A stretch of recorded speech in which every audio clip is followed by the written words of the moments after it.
शहरी क्षेत्र में कोरोना के चलते विधवा महिलाएं, असहाय, निराश्रित बच्चों की सरकार सहायता करेगी। निदेशालय स्थानीय निकाय की ओर से निर्देश जारी किए गए हैं। डे एनयूएलएम योजना के तहत संचालित आश्रय स्थलों में इन्हें रखा जाएगा। मुख्यमंत्री कोरोना बाल कल्याण कोष से इनकी सहायता की जाएगी। अनाथ बच्चों की सहायता के लिए 1 लाख की तत्काल सहायता दी जाएगी। साथ ही साथ 2,500 रुपए 18 वर्ष तक प्रति माह दिए जाएंगे। 18 वर्ष होने पर 5 लाख की सहायता दी जाएगी। तो वहीं विधवा महिलाओं को भी 1 लाख रुपए की तत्काल सहायता और 1,500 रुपए प्रति माह पेंशन के रूप में दिए जाएंगे। स्थानीय निकाय विभाग की ओर से सभी निकायों को निर्देश दिए गए हैं। इंदिरा रसोई योजना में भी निःशुल्क भोजन उपलब्ध करवाया जा सकेगा।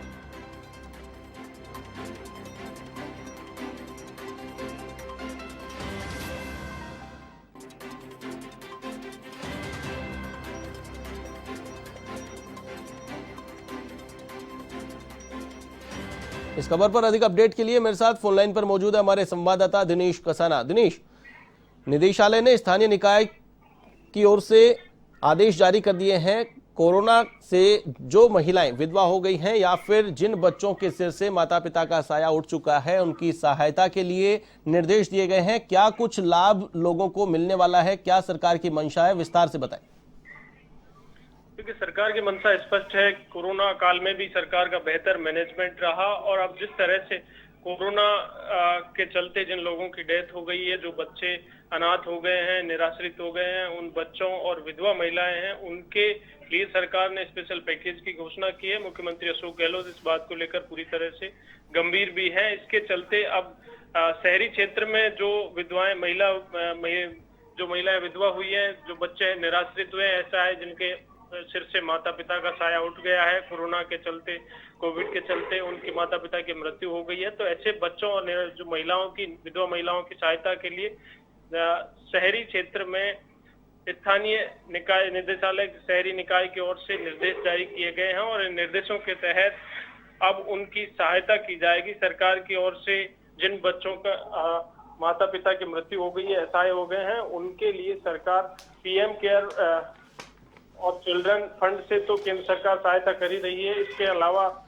राज्य सरकार की ओर से भी मुख्यमंत्री कोरोना बाल कल्याण कोष के तहत 1 लाख रुपए तत्काल सहायता दी जाएगी और उसके बाद 18 वर्ष की आयु तक प्रति माह 2,500 रुपए की पेंशन उनको सहायता राशि के रूप में दी जाएगी और उसके बाद 18 वर्ष अगर बच्चे पूर्ण करते हैं, 18 वर्ष पूर्ण करने पर 5 लाख रुपए की सहायता।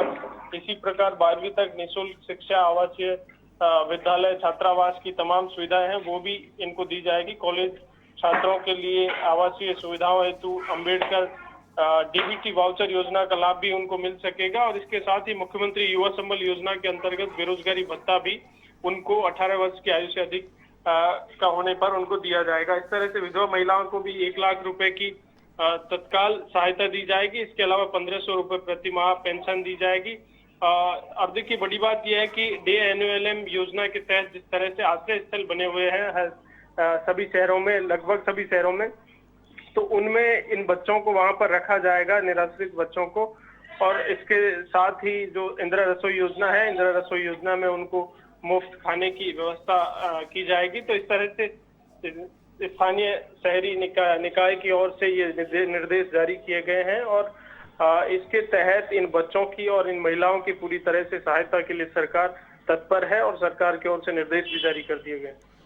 जी बिल्कुल दिनेश, इसके लिए क्या प्रक्रिया अपनाई जाएगी? आवेदन करना पड़ेगा या ऑटोमेटिक उनको मान लिया जाएगा? क्या कुछ व्यवस्था बनाई गई है विभाग की ओर से और कब से लाभ मिलना स्टार्ट होगा?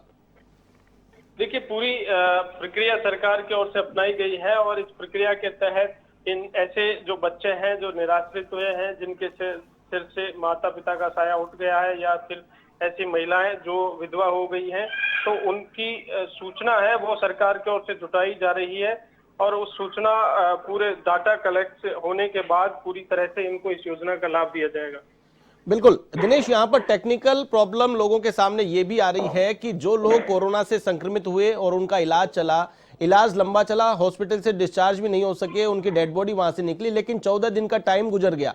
पॉजिटिव रिपोर्ट आने के बाद 14 दिन का टाइम गुजर गया, तो सरकारी मशीनरी ये कह रही है कि 14 दिन के बाद उसे कोविड से डेथ नहीं मानी जाएगी। तो ऐसी स्थिति में जिन लोगों की कोरोना रिपोर्ट पॉजिटिव आने के 14 दिन के बाद उनकी डेथ अस्पताल में हुई है, तो क्या उनको भी इस योजना में कवर किया जाएगा?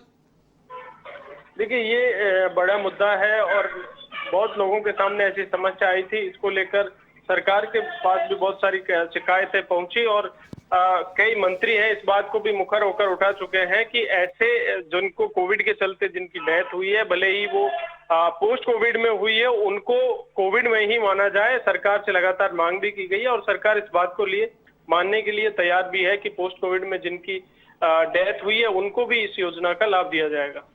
तो क्या इस बात के लिए इंतजार करना होगा? अभी विभाग के क्या निर्देश आते हैं? बिल्कुल, देखिए, अभी कोई स्पष्ट निर्देश सरकार की ओर से जारी नहीं किए गए, लेकिन सरकार की मंशा है कि उनको भी कोविड में ही माना जाए, कोविड से ही डेथ मानी जाए। पोस्ट कोविड के दौरान जिनकी डेथ हुई है उनको भी इन तमाम योजनाओं का लाभ मिल सकेगा। चलिए, तमाम जानकारी के लिए बहुत बहुत शुक्रिया। तो ये थे हमारे संवाददाता दिनेश कसाना, जिन्होंने बताया कि सरकार की मंशा है कि जो लोग, जिन बच्चों के सिर से माता पिता का साया उठ चुका है या जिन महिलाओं का सुहाग उजड़ गया है, उन महिलाओं को संबल दिया जाए। सरकार इस योजना में उन सभी को कवर करेगी। तत्काल 1 लाख की सहायता दी जाएगी। साथ ही साथ बच्चों के लिए रहने खाने की और पढ़ने की व्यवस्था भी की जाएगी।